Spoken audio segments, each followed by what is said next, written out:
지금 바꾸지 않으면 국민의힘에 다음은 없습니다. 내부 총질을 하거나 우리 당론을 어기는 분들에 대해서 계속해서 통합하고 끌고 가자는 것인지, 우리가 107명이 있다고 하더라도 8명만 9명만 탄핵 때처럼 결국 개헌에 찬성하면 저희들 아무런 의미가 없지 않습니까? 중도만 바라보고 지금 당원들이 떠나가고 있는데 중도의 민심이 떠나간다고 하면서 남의 집 쳐다보는 분들에 대해서 우리 당원들은 먼저 나가라고 하시고 계세요. 정치는 피하는 것이 아니라 맞서 설득하는 일입니다. 정치 생명을 걸고 싸울 후보가 필요합니다. 장동혁이 혁신하겠습니다. 초등학교 6학년 때 운동의 마지막 청백 계주에서 마지막 주자로 나서서 달리던 모습인 것 같습니다. 제가 옆에 있는 친구와 달리 운동화를 신고 있지 않습니다. 제가 신던 신발이 달리기에 불편했던 것 같습니다. 그리고 마지막 주자입니다. 제가 넘어지거나 제가 바톤을 떨어뜨리거나 저 친구에게 지면 저희 팀은 지는 그런 상황입니다.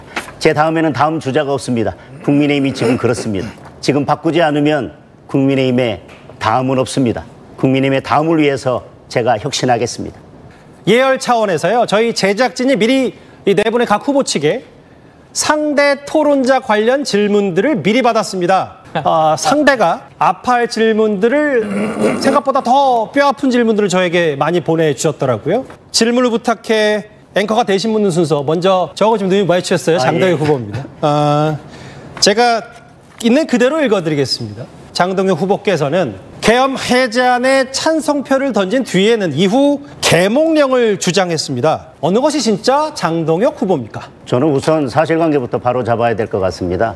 계몽령을 주장했다고 하는데 제가 계몽령을 주장한 적은 없고 계엄 해제안에 찬성을 했습니다. 그러나 탄핵에는 반대를 했습니다. 탄핵을 반대한 이유는 이 계엄 해제와 관련해서 그 당부를 떠나서 탄핵은 국회에 탄핵 소추안 의결이 필요합니다. 그 이야기는 헌법재판소로 가기 전에 정치적 과정을 거치는 것입니다. 따라서 반드시 그것을 탄핵으로 해결할 것이 아니라 임기단축 개헌 등을 포함해서 다른 정치적인 방법으로 해결할 수 있는 기회는 충분히 있었다고 생각합니다.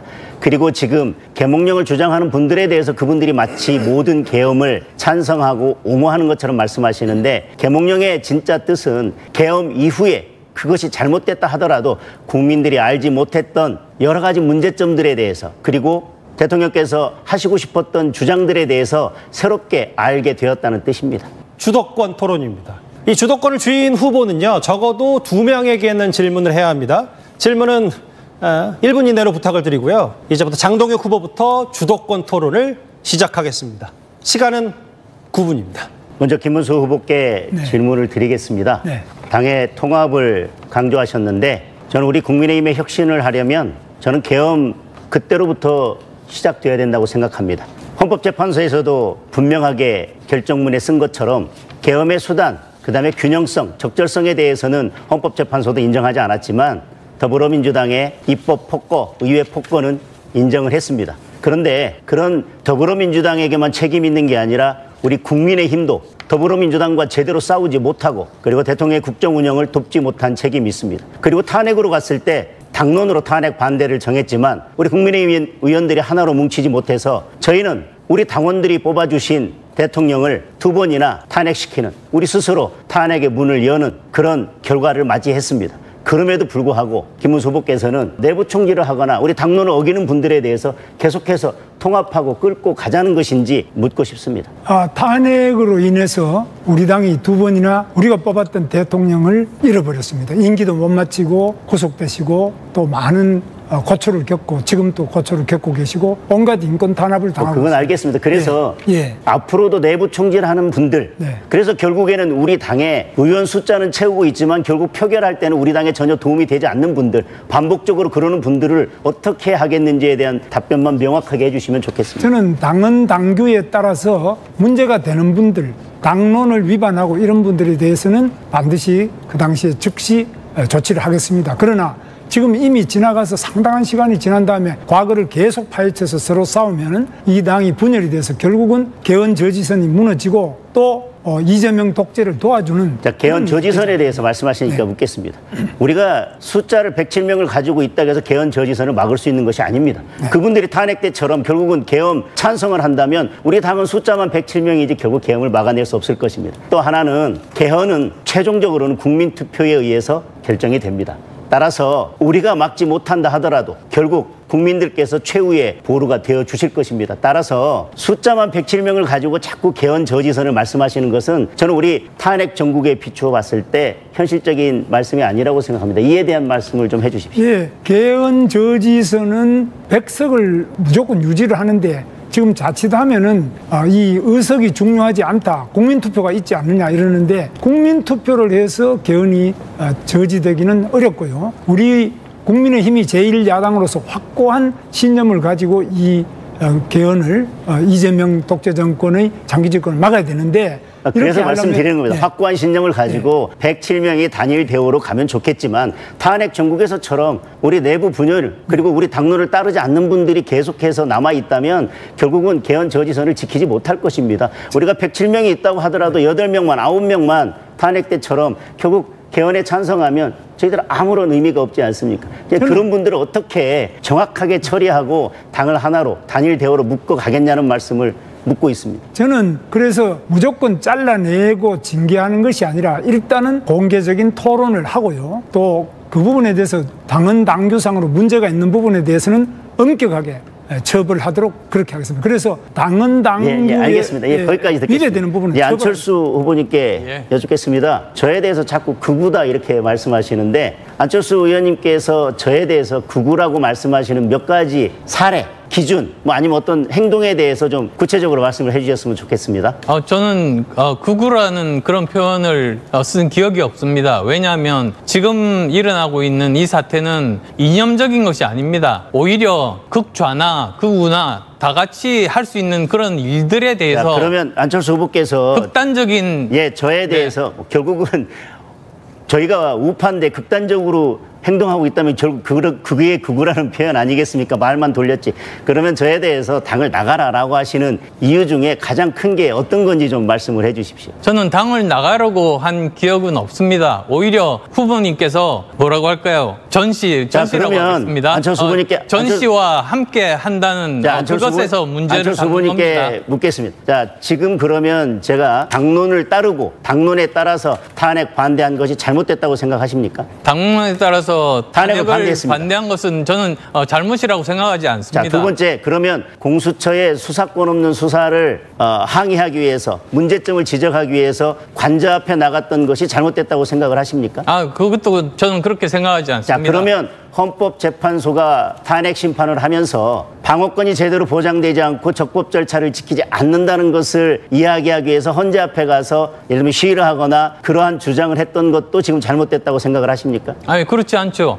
제가 말씀드리는 것은 헌재 재판 이후입니다. 자, 그렇습니다. 자, 헌법재판소 결정 이후에 제가 헌재 결정에 대해서 반대한다거나 아니면 헌재 결정을 따를 수 없다고 말씀드린 적은 없습니다. 그다음에 또 하나, 제가 예를 들면 반국가 세력을 척결하고 자유민주주의를 지켜야 된다라고 했던 장소가 광장이었기 때문에 제가 극단이라고 생각을 하시거나 아니면 그것이 잘못됐다고 생각을 하십니까? 그것이 아니라 제가 말씀드렸듯이 전시와 함께 그렇게 동조하는 그런 모습들에서 저는 그런 경고를 했던 겁니다. 자, 김문수 후보께 다시 묻겠습니다. 네. 지금 그 전에도 더불어민주당의 의회 폭거가 있습니다. 줄탄핵, 줄특검, 예산 폭거. 그리고 지금도 더불어민주당은 이재명 정권과 함께 이재명 대표의 재판을 중지시키기 위해서 형사소송법을 개정한다거나 본인 관련된 사건들의 공범들을 무죄로 만들기 위해서 대법관 수를 30명으로 늘려야 한다거나 아니면 이미 판결이 확정된 공범들에 대해서 판결 결과를 뒤집기 위해서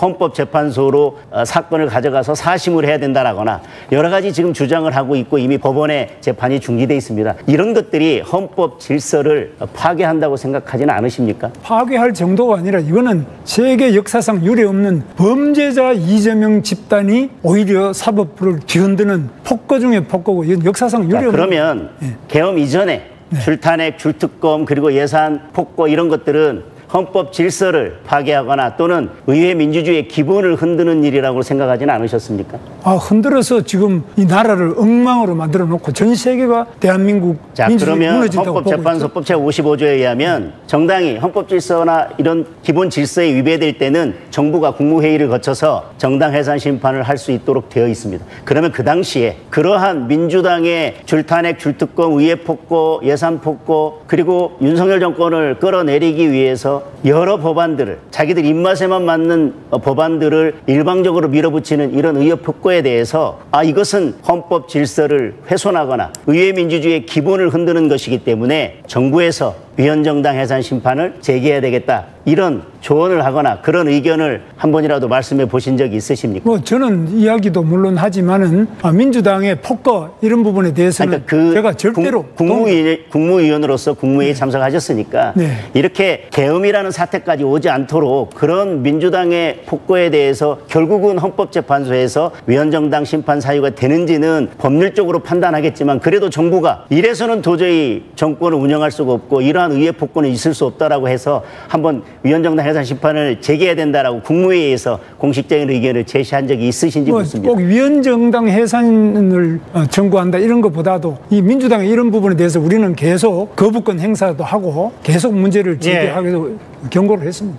시간 다 됐습니다. 9분이 지났습니다. 얼마 전에 그 보도를 보니까 신장식 의원이 이런 말을 했습니다. 장 후보께서 처음에 정치하고자 찾아간 곳이 민주당이었다, 이렇게 주장을 했는데 이게 사실입니까? 저는 2020년에 자유한국당에서 인재영입 케이스로 정치를 시작하게 됐습니다. 그때 인재영입 되기 전에 그 당시 인재영입 위원장이 공직 사퇴 시한 일주일을 앞두고 저에게 연락을 주셔서 제가 공직 사퇴 시한 한 3일쯤 앞두고 처음 면접을 했던 것 같고요. 그리고 나서 제가 그 당시에 진행하던 재판이 문제가 돼서 언론에서 계속 좀 논란이 됐기 때문에 굳이 제가 당에 부담을 드리고 싶지 않다라고 해서 저는 인재영입을 받지 않고 대전시당에서 출마 선언하면서 90일을 앞두고 저는 그때서야 비로소 그러면 저 출마를 민주당과 하게 됐습니다. 이렇게 먼저 접촉했다는 건 사실이 아니라는 말씀이시네요. 민주당과 뭐 무슨 접촉을 했다는 것인지 잘 모르겠고요. 그러면 다만 허위 사실로 고발하셔야죠. 아니,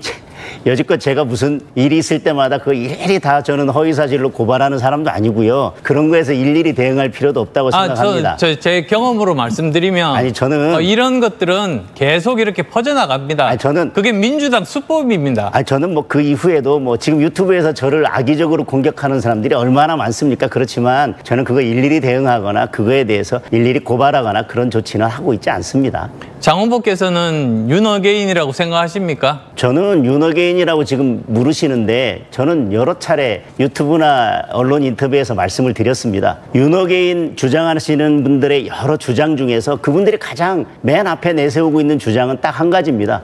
계엄 이후에 우리가 국민들이 알게 된 것은 이재명 더불어민주당에 의해서 아니면 지금 대한민국이 지금 반국가 세력에 대해서 위협받고 있다. 따라서 자유민주주의 체제를 확고하게 지켜야 되겠다라고 하는 주장을 윤어게인 분들이 하고 계십니다. 그래서 저는 다른 주장에 대해서는 동의하기 어렵지만 자유민주주의 체제를 확고하게 지키고 반국가 세력을 척결해야 된다고 하는 윤어게인의 주장은 제가 당대표가 되더라도 함께 그 주장만큼은 제가 받아들이기로 거죠. 저는 그러니까 단도직입적으로 묻겠습니다. 헌법재판소에서 만장일치로 탄핵에 대해서 인용이 됐습니다. 여기에 대해서 받아들이실 저는 그거에 대해서 있습니까? 수용하면서 다만 결론은 수용하면서 헌법재판소에서 탄핵 심판을 진행하는 과정에 있어서 제대로 적법 절차를 지키지 않고 증거 채택이 법에 위반됐고 그리고 방어권이 제대로 보장되지 않았다는 점에 대해서는 저는 여전히 제 주장을 굽히지 않습니다. 그럼 결론이 받아들이지 못하겠다 그 말씀 아니십니까? 절차가 잘못됐지만 지금 그 헌법재판소 결정을 다툴 방법은 없습니다. 아까 그러나 계엄에 대한 판단에 대해서는 수용한다고 말씀드렸습니다. 이번에는 증문즉답 OX입니다. 내 후보 앞에 보시는 대로 이제 OX 편말이 있을 텐데요. 그 앞에 이제 꽂아주시면 될 것 같은데요. 특검의 이번 윤석열 전 대통령 체포영장 집행 과정은 인권 침해다. 인권 침해가 맞다면 O, 틀리면 X. 들어주시죠. 장동 후보 생각은 어떠십니까? 지금 진술거부권이 있습니다. 그리고 진술거부권이 아니더라도 형사소송법이 개정이 돼서 검사나 경찰이 작성한 조서는 부인하면 증거 능력이 없습니다. 저는 이렇게 무리하게 수사를 진행할 수사의 필요성과 상당성이 없다고 생각합니다. 이 문제에 대해서 진보 진영에 있는 변호사마저도 체포나 구인할 수 있는 법적 요건이 안 된다고 비판을 하고 있습니다. 그리고 법에서 발부받은 체포 구인영장이라고 하더라도 그 집행에 있어서는 인권은 반드시 보장돼야 된다고 생각합니다. 그리고 이러한 모든 상황들을 브리핑하는 것은 전례도 없었거니와 그 자체가 인권 침해라고 생각을 합니다. 두 번째 증문즉답 OX 바로 볼까요? 여당 대표 민주당 정청래 대표를 나도 대화 상대로 인정하지 않겠다. 뭐 정청래 대표가 저희를 대화 상대로 인정하지 않는다고 하는데 우선 원칙론적으로 우리는 대화 상대로 인정하겠다고 하는 것은 매우 허상에 불과하다고 생각합니다.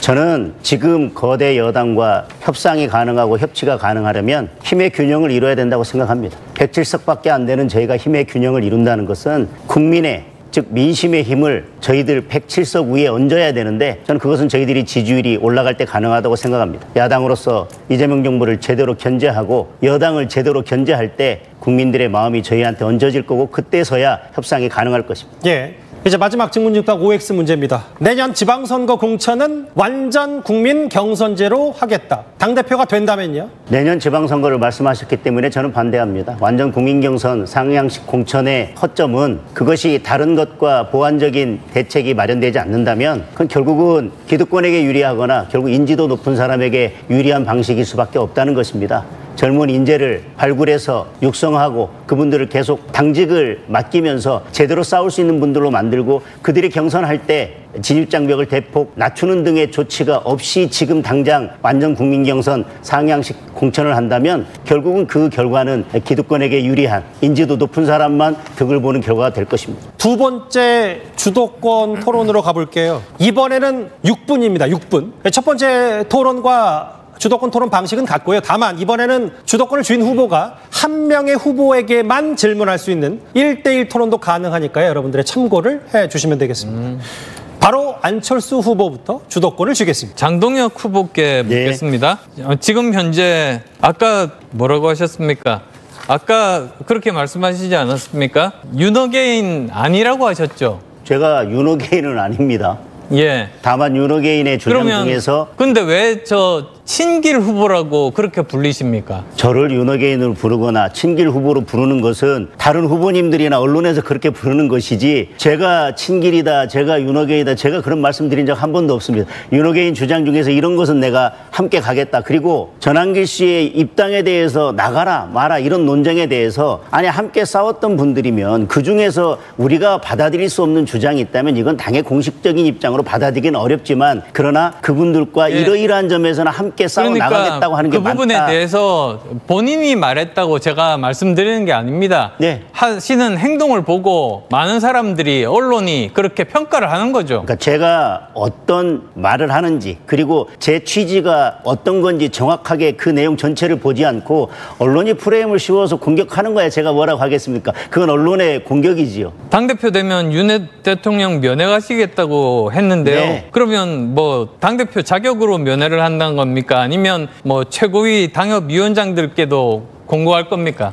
저는 제가 개인적으로 당대표가 된다면 당대표의 자격으로 면회를 한다는 말씀을 드렸고 저는 자꾸 절연하고 사과 반성 이야기를 하시는데 우리가 사과하고 반성할 것은 과거의 어떤 사건에 대한 사과 그리고 반성인 것이고 거기에서 돌이켜서 우리가 그럼 앞으로 어떻게 잘 나갈 건지에 대한 것이지 모든 것을 다 사람 하나로 연결시켜서 그 사람과 절연을 해야 된다. 절연을 하고 사건에 대해서는 반성도 없고 그 사건이 반복된다면 그게 무슨 절연이고 그게 무슨 사과고 반성입니까? 저는 사과의 본질은 사건에 있다고 생각하고요. 그런 것 때문에 우리가 모든 인간적인 관계까지 다 단절하고 지금 대통령이 수사받는 상황에 대해서 어떤 말도 하지 않고 지금 재판 중이라는 겁니다. 그리고 이번 당대표 기간 내내 재판에 지금 계실 겁니다.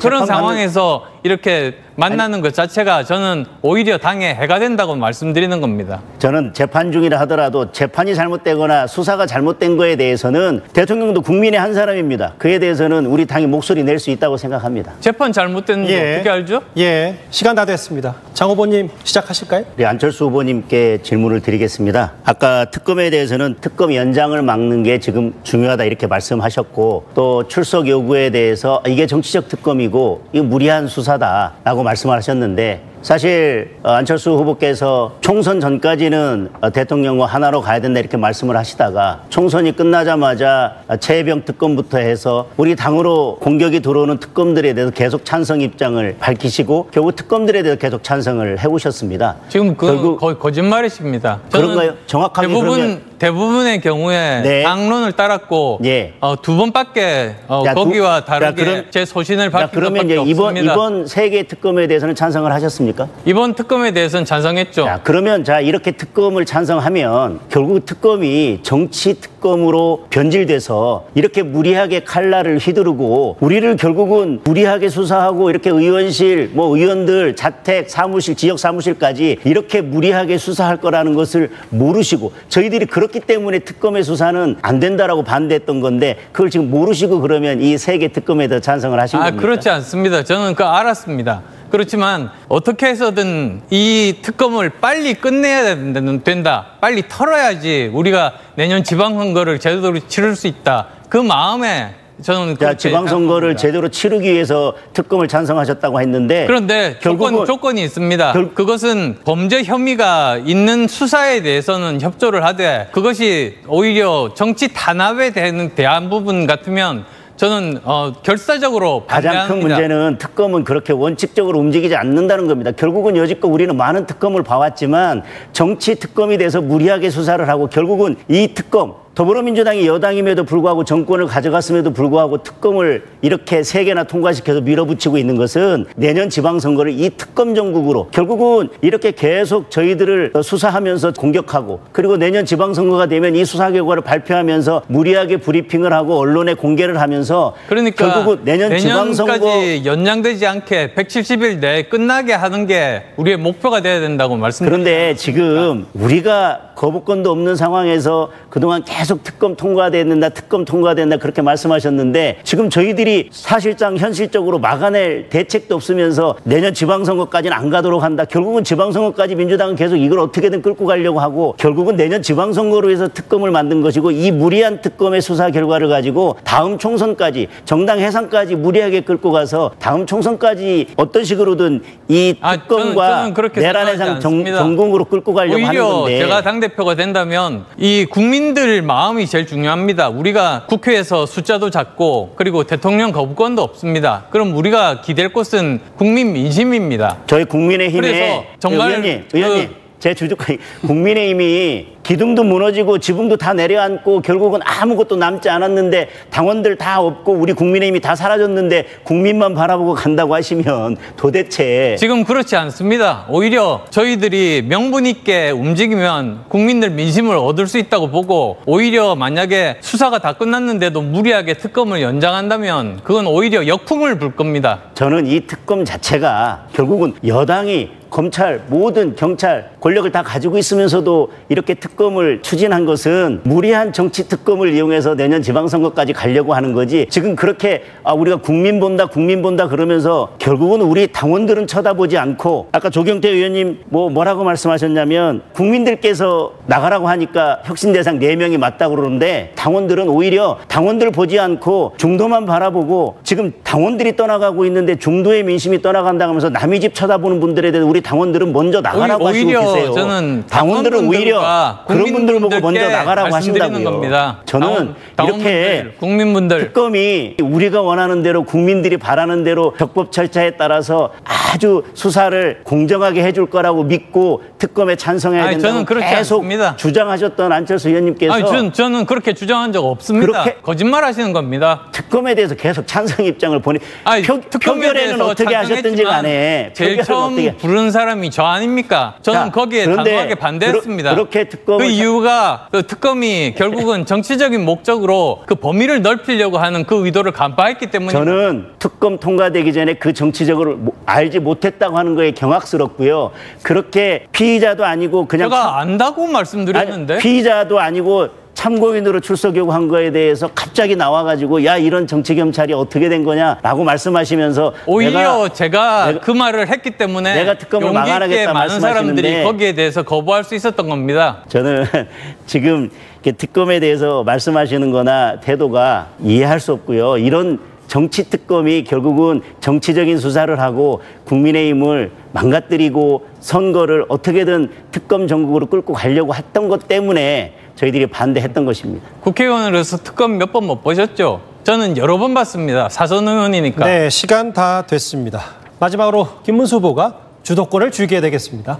예, 장동혁 후보한테 우선 묻겠습니다. 이재명 대통령이 되자마자 재판받고 있던 5개 중단을 했습니다. 네. 그러면 대통령에 당선됐다고 해서 재판을 중단해도 된다 하라 뭐 이런 법이 있습니까? 지금 헌법상 여러 해석의 논란이 있지만 저는 그것은 절대 가능하지 않다고 생각하고 대선 국면에서도 국민의 60% 이상이 이재명 후보가 대통령이 된다 하더라도 재판은 계속돼야 된다고 국민들은 그렇게 말씀하셨고 지난번에 홍준표 후보가 대선 후보로 나왔을 때 그때 홍준표 후보에 대해서 민주당의 모든 사람들이 홍준표 후보가 당선되더라도 재판은 계속돼야 된다고 얘기했었습니다. 그거에 비춰보면 이것은 헌법 질서에 전혀 맞지 않는 사건이라고 생각을 합니다. 그래서 그렇다면은 저는 당대표가 되면은 이재명 대통령 재판을 재개하라는 국민적인 서명이나 여러 가지 노력을 해야 되지 않겠습니까? 저는 계속해서 반복적으로 말씀드렸습니다. 대구 연설에서도 말씀드렸습니다. 제가 당대표가 된다면